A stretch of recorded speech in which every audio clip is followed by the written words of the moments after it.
वो छोटी छोटी मूर्तियां और खिलौने बेचकर अपना घर चलाता था।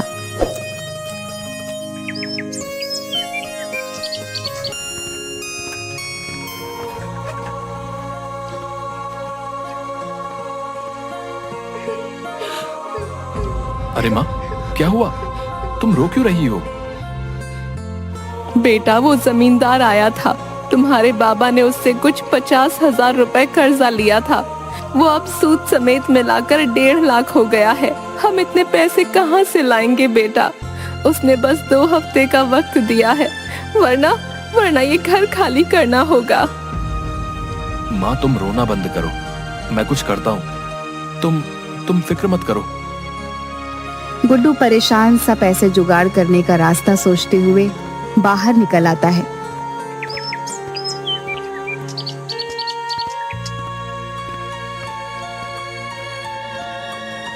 तभी घूमते हुए उसकी नजर एक बड़े से पोस्टर पर पड़ती है। 10 दिन बाद जयपुर शहर में मूर्तियों का एक एग्जीबिशन होने वाला था। उसे एक उम्मीद की किरण नजर आई।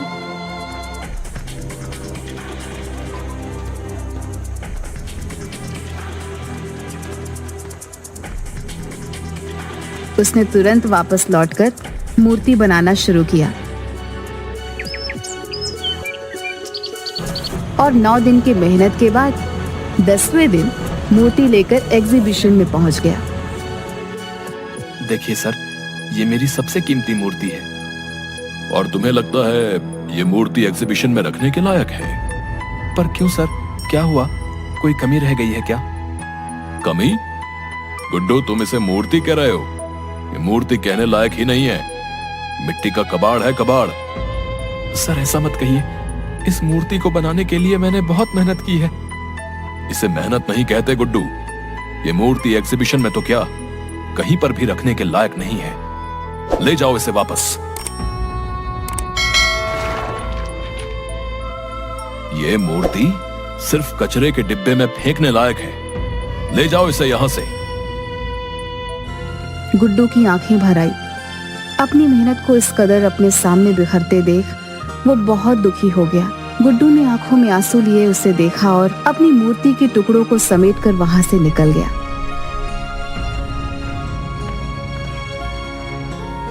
उसके जाने के बाद गुड्डू रोता हुआ बाहर चला जाता है और सोचने लगता है कि अब वो क्या करे। वो माँ से वादा करके आया था, वो पूरे पैसे लेकर आएगा। अब वो माँ को क्या जवाब देगा?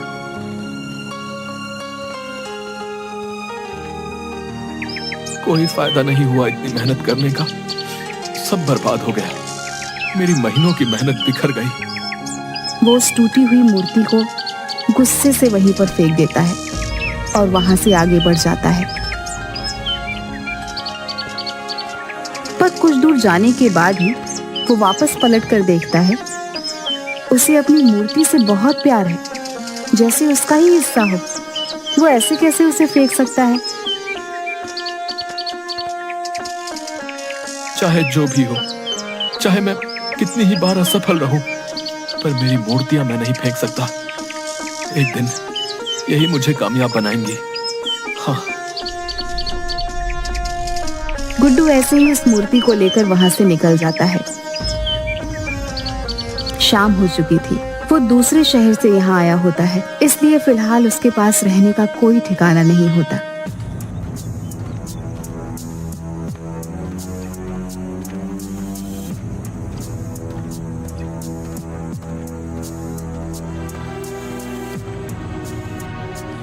गुड्डू बहुत थक गया होता है, इसलिए वहीं बेंच पर पीठ लगाकर एक झपकी लेने लगता है। गुड्डू काफी देर तक सोता रहता है और फिर अचानक एक आवाज के साथ उठता है। कौन है?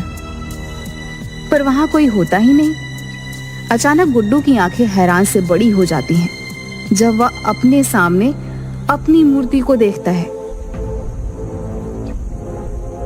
ये मूर्ति तो टूट गई थी, ये वापस ठीक कैसे हो गई? वो मूर्ति के पास जाता है और उसे छूकर देखने लगता है। ये तो सच में पूरी हो गई, पर ये हुआ कैसे?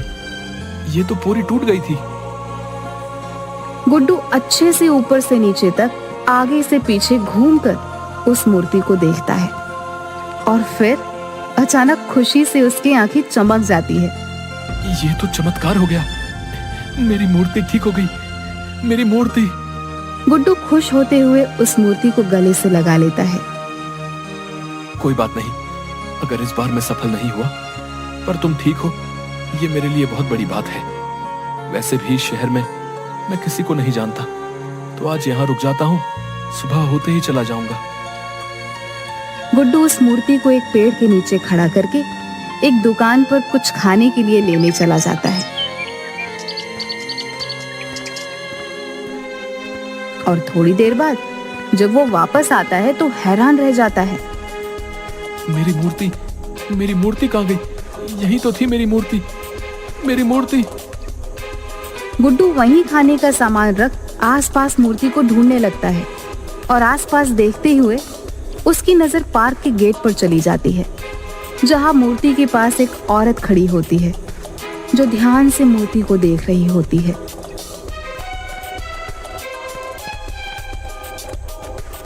कौन हो तुम और मेरी मूर्ति को कहाँ लेकर जा रही हो? ये आपकी मूर्ति है? हाँ, ये मेरी मूर्ति है और तुम इसे चुरा कर ले जा रही थी। नहीं नहीं, मैं तो यहाँ से गुजर रही थी और इस मूर्ति को यहाँ देखा तो बस रुक गई। मेरा नाम मधु है। झूठ ऐसा बोलो जो पकड़ा ना जाए। ये मूर्ति मैंने पेड़ के नीचे रखी थी। पर मैंने तो इसे यहीं देखा, ये यहीं पर थी। गुड्डू उसे घूरने लगता है। भला मूर्ति खुद तो चलकर आई नहीं है, कोई इसे यहाँ लाया ही होगा ना। मुझे नहीं पता, पर आपकी ये मूर्ति बेहद खूबसूरत है। आपने खुद बनाई है? हाँ, मैंने बनाई है, पर कोई मतलब नहीं है। मतलब क्यों नहीं? कितनी खूबसूरत मूर्ति है ये। ऐसी और भी होंगी, आप इन्हें एग्जीबिशन में क्यों नहीं रखते? कौन रखेगा मेरी मूर्ति को एग्जीबिशन में? वहाँ तो बड़े बड़े लोगों के राज हैं और मैं ठहरा छोटा सा मूर्तिकार। अरे, इसमें छोटे बड़े की बात कहाँ से आई? बात तो तुम्हारे जादू की है। कितनी खूबसूरत मूर्ति है। तुम बहुत हुनरमंद हो। तुम्हारे हुनर में ऐसा जादू है कि मूर्ति बिल्कुल जीवित नजर आती है। हुनरमंद होने का क्या फायदा जब मैं कुछ कर ही नहीं सकता? हम गरीबों की मदद कौन करेगा? ऐसा क्यों बोल रहे हो? अगर तुम बुरा ना मानो तो मैं कल होने वाले एग्जीबिशन में तुम्हारी मूर्ति को रखवाना चाहती हूँ। कल वाले एग्जीबिशन में? पर कैसे? कौन है आप? मधु ने उस मूर्ति को देखा और कुछ सोचने लगी। मैं एक मूर्तिकार हूँ। सिर्फ मूर्ति ही नहीं बनाती, बल्कि उनकी भावनाओं को भी समझती हूँ। और कल ये मूर्ति एग्जीबिशन में जरूर रखी जाएगी।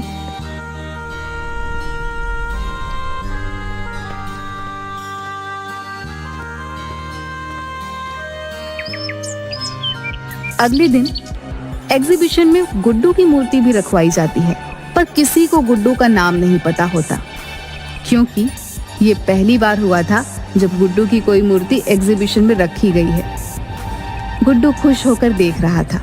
सबसे ज्यादा भीड़ उसकी मूर्ति के सामने होती है और ये सब देखकर उसे बेहद खुशी होती है। करण शिंदे ये सब देखकर उसके पास आता है।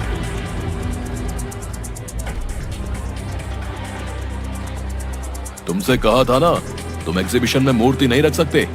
फिर किसने रखवाई ये मूर्ति? आपने तो तोड़ ही दी थी, पर शायद आज मेरा यहाँ आना लिखा था। मेरी मूर्ति ठीक भी हो गई और मधु जी ने मेरी मूर्ति एग्जीबिशन में रखवा भी दी। मधु? ये कौन है? एक मूर्तिकार है, यहाँ एग्जीबिशन में है वो। शायद उनकी मूर्तियां भी हैं। यहाँ मधु नाम की कोई मूर्तिकारा नहीं है और ना ही उसकी कोई मूर्ति है। गुड्डू उसकी बात सुन हैरान रह जाता है। वो इधर उधर देखता है, पर मधु उसे कहीं नहीं दिखती। वो सारी मूर्तियों को भी देखता है, पर उसे कहीं पर भी मधु की मूर्ति नहीं मिलती। ये सब क्या हो रहा है? मधु नाम की कोई इंसान नहीं। फिर वो कौन थी जो कल मुझे मिली थी, जिसने मेरी मूर्ति यहाँ प्रदर्शनी में रखवाई? गुड्डू परेशान सा यहाँ वहाँ देख रहा था। तभी अचानक उसकी नजर अपनी मूर्ति पर चली गई। मूर्ति का मुस्कुराता हुआ चेहरा देख गुड्डू को याद आने लगा। अचानक उसकी टूटी हुई मूर्ति का जादुई तरीके से ठीक हो जाना फिर मधु का उससे मिलना, मूर्ति का प्रदर्शनी में आना और अब मधु का गायब हो जाना। उसे याद आता है कि मूर्ति कल अपने आप पार्क के गेट के पास पहुंच गई थी। गुड्डू सारी कड़ियां जोड़ता है और उसे एहसास होता है कि उसकी मूर्ति तिलिस्मी हो गई थी। शायद ये उसकी मेहनत और लगन का नतीजा था। इसका मतलब ये सब मेरी मूर्ति ने किया है। ये तो चमत्कार है। गुड्डू खुश हो जाता है। इतनी में एक आदमी उसके पास आता है। सुनिए, मेरा नाम यश पाटिल है। मुझे आपकी मूर्ति बेहद पसंद आई है। माफ कीजिएगा, ये मूर्ति बेचने के लिए नहीं है। ओह, तो क्या आप मेरे लिए ऐसी ही कोई खूबसूरत मूर्ति बना देंगे? हैं? मेरी पत्नी को मूर्तियों का बहुत शौक है जी। मैं आपको मुंह मांगी कीमत देने को तैयार हूँ। प्लीज मना मत कीजिएगा। हाँ जरूर, मैं आपके लिए मूर्ति बना दूंगा। गुड्डू को वहाँ कई लोग उस मूर्ति की कीमत लगाने को बोलते हैं, पर गुड्डू नहीं बताता। तो वहाँ खड़े कई लोगों ने खुद उसे मूर्ति बनाने को कहा था और मुंह मांगी कीमत में खरीदने को भी। गुड्डू ने खुश होकर सबको हाँ बोल दिया था और प्रदर्शनी खत्म करके बाहर आता है। तो वहाँ दो आदमी पहले से ही उसका इंतजार कर रहे थे। सर, हमने आज प्रदर्शनी में आपकी मूर्ति देखी, पर आपने कहा वो बेचने के लिए नहीं है। अगले महीने एक स्कल्पचर एग्जीबिशन होने वाला है। क्या आप उसके लिए मूर्ति बना सकते हैं? सर प्लीज मना मत कीजिएगा। जी जरूर, मैं ये काम जरूर करूंगा।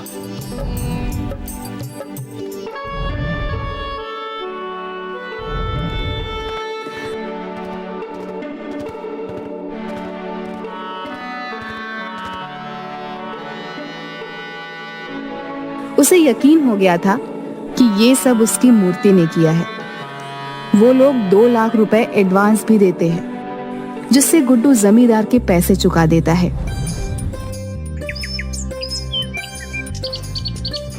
गुड्डू की बनाई मूर्ति इस एग्जीबिशन में सबसे महंगी बिकी और गुड्डू जानता था इस कामयाबी में उसकी जादुई तिलिस्मी मूर्ति का हाथ है, जिसकी वजह से वह इतना आगे बढ़ पाया है।